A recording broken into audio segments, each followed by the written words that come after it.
Hello বন্ধুরা, background রিমুভের চতুর্থ পর্বে আপনাদেরকে স্বাগতম। তো চলুন শুরু করা যাক।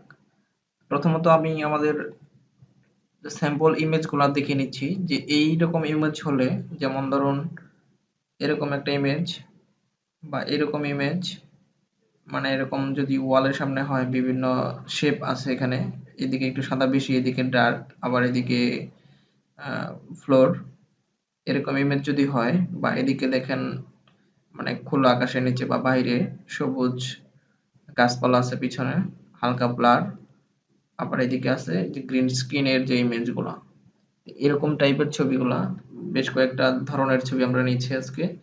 এই ছবিগুলো আমরা কিভাবে ব্যাকগ্রাউন্ড রিমুভ করতে পারি। তো প্রথমে আমরা ওই যে গ্রিন স্ক্রিনের ছবিটা, যেগুলো আমরা স্টুডিওতে দেখে থাকি, এরকম যে কোনো একটা মানে ইয়ের মধ্যে আর কি ছবি তোলা হয়, কোনো একটা স্ক্রিনের মধ্যে কোনো একটা কাপড় বা পর্দা টানানো থাকে, তার উপর আমাদেরকে ছবি তোলানো হয়, পরবর্তীতে সেগুলো ব্যাকগ্রাউন্ড রিমুভ করা হয়। তো আমরা এটি থেকে শুরু করতেছি। আমরা এখানে ছবিটা ওপেন করে নিলাম। প্রথমত লেয়ার লক বাটন এটা খুলে নিলাম। আজকে আমাদেরকে দেখাবো হচ্ছে কুইক সিলেকশন থেকে, মানে সাবজেক্ট সিলেকশন। এর আগে একটা কুইক সিলেকশন দেখেছিলাম, এখন দেখাবো হলো অবজেক্ট সিলেকশন। আমরা যদি এখানে সিলেকশন বাটনে চলে আসি, এখানে দেখবেন যে সাবজেক্ট সিলেকশন নামে একটা অপশন আছে, যেটা আমরা হয়তোবা নতুন ভার্সনগুলোতেই পাবো। ফটোশপ সিসি 2022 থেকে আমি এখন দেখাচ্ছি, হয়তো এই অপশনটা 2021-এও পেয়ে যাবেন, কিন্তু এর আগের পুরানো ভার্সনগুলোতে হয়তো আপনি পাবেন না। এখান থেকে এইভাবে অবজেক্ট সিলেকশন বাটন সিলেক্ট করার পর এভাবে আমি জাস্ট সিলেক্ট করে দিব মাউস দিয়ে। আমি এখনো মাউস বাটন চেপে রাখছি, বাম বাটনটি। আমি মাউস বাটনটি ছেড়ে দিলেই এরকম লোডিং হতে থাকবে বা সিলেকশন হতে থাকবে অটোমেটিক্যালি। আমি যে এরিয়াটুকু দেখাইছি এর মধ্যে থেকে আমার অবজেক্টে খুঁজে বের করবে ফটোশপ। এই হচ্ছে অবজেক্ট সিলেকশনের মূল ধরন, বা অবজেক্ট সিলেকশন এভাবেই কাজ করে। আমাদের সিলেকশনটা অটোমেটিক্যালি হয়ে গেছে। দেখেন এখানে ছোট ছোট অপশন ছিল, হাতের এখানে ফাঁকা ছিল, এখানে ফাঁকা ছিল, এগুলো কিন্তু অটোমেটিক্যালি ডিটেক্ট করে নিল। এখানে দেখেন চুলের মধ্যে হালকা একটু ফাঁকা ছিল, এগুলো কিন্তু হালকা ডিটেক্ট করে নিয়েছে। তার মানে আমরা দেখতেই পারলাম যে অনেক সুন্দর, ওই দেখেন চুলের এখানে একটু ছিল, এখানে চুলের অংশটুকু নিয়ে নিছে। তার মানে খুব সুন্দরভাবেই মোটামুটি সিলেকশন হয়, আশা করা যায়।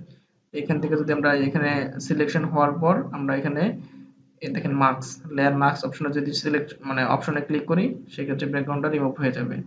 এখানে আমরা মুভ টুল থেকে আমরা যেখানে ইচ্ছা সেখানে ছবিটা ব্যবহার করতে পারবো। এখান থেকে মূলত আমরা এই যে ছবিটা আমরা এই যে থাম্বনেল লাইনে যদি ছেড়ে দিই, এখানে প্লেস করা যাবে, বা তারপর রিসাইজ করে কন্ট্রোল টি চেপে রিসাইজ করে আমরা ব্যবহার করতে পারবো।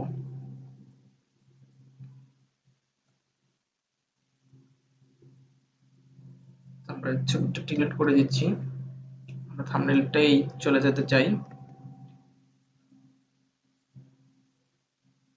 কন্ট্রোল জেড চেপে আমরা ব্যাকে চলে যাচ্ছি। আমাদের থাম্বনেলটা এরকম ছিল। এই ছবিটা আমরা ক্লোজ করে দিচ্ছি। তারপর আরেকটা ছবি আমরা ওপেন করে নিব, যে আমরা গ্রিন স্ক্রিনের ছবিটা করতে পারছি সুন্দরভাবে।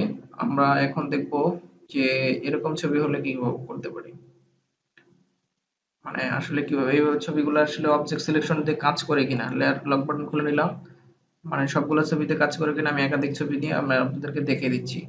অবজেক্ট সিলেকশন, এখান থেকে আমরা সিলেকশন করে নিব টোটাল ছবিটা, আমরা যতটুকু সিলেকশন নিতে চাই। তারপর সিলেকশন করলেই একটু অপেক্ষা করবেন, লোডিং নিবে, ফটোশপ অটোমেটিক্যালি ডিটেক্ট করে নিবে যে এর ভিতরের অবজেক্ট কোনটুকু।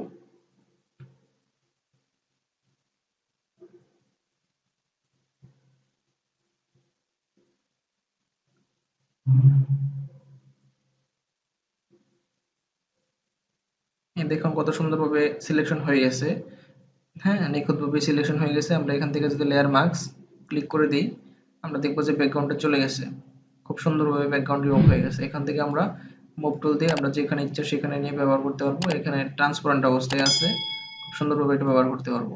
আমরা পরের আরেকটা ছবিতে নিয়ে দেখবো যে আসলে এটি, তিনটা ছবি নিয়ে দেখে দেবো যে আসলে কাজ করে কিনা।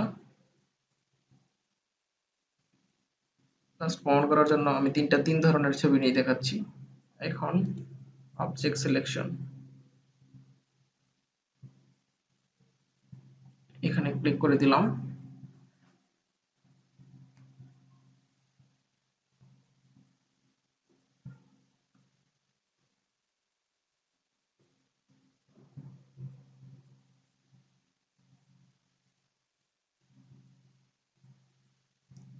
আপনি যে অবজেক্টটার ব্যাকগ্রাউন্ড রিমুভ করতে চান ঠিক সেই অংশটুকু শুধু সিলেক্ট করবেন, তারপরে এখানে অটো ডিলিট করে নেবে এইভাবে।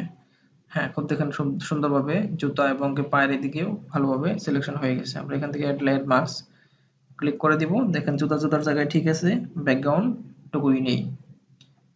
হ্যাঁ, এইভাবে আমরা কিন্তু চাইলেই এখন আমরা যে কোনো পোস্টার বা বিভিন্ন ডিজাইন আমরা এটা ব্যবহার করতে পারবো।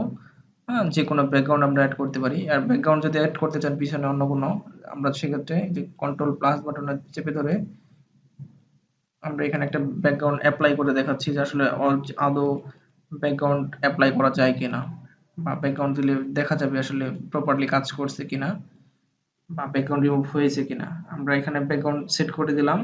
আমরা এখানে বিভিন্নভাবেই অ্যাপ্লাই করতে পারি ব্যাকগ্রাউন্ড রিমুভটা। আমরা এখান থেকে অল্টার চেপে ধরে ব্যাক স্পেস চাপলাম, দেখেন এখন খুব সুন্দরভাবে কিন্তু ব্যাকগ্রাউন্ড রিমুভ হয়ে গেছে। কোথাও কোনো স্পট নেই, কোথাও কোনো মানে ব্লেজার কিংবা প্যান্ট জুতা কোথাও কিন্তু কাটা পড়া নেই। দেখতেই পারতেছেন অনেক সুন্দরভাবে কিন্তু ব্যাকগ্রাউন্ডটা রিমুভ হয়ে গেছে। তো এই ছিল অন্যতম একটি ফটোশপের ট্রিক্স, যেটা দিয়ে আপনি নিখুঁতভাবে ছবির ব্যাকগ্রাউন্ড রিমুভ করতে পারেন খুবই সহজে বা এক ক্লিকে। ট্রিকটা যদি আপনার কাছে ভালো লাগে সেক্ষেত্রে আমাদের চ্যানেলটা একটু সাবস্ক্রাইব করবেন। আমাদের কাজগুলো যেন যদি আপনাদের উপকার হয় সেক্ষেত্রে একটু সাবস্ক্রাইব করে উৎসাহিত করলে আমরা হয়তো বা পরবর্তী ভিডিও বানানোর জন্য অনুপ্রেরণা পাবো। তো ভিডিওটি যদি ভালো লাগে সেক্ষেত্রে একটু লাইক দিবেন, কোনো মতামত থাকলে কমেন্ট করবেন এবং বন্ধুদের জন্য জানিয়ে দেওয়ার জন্য সোশ্যাল মিডিয়াতে শেয়ার করবেন। সকলেই ভালো থাকুন। আল্লাহ হাফেজ।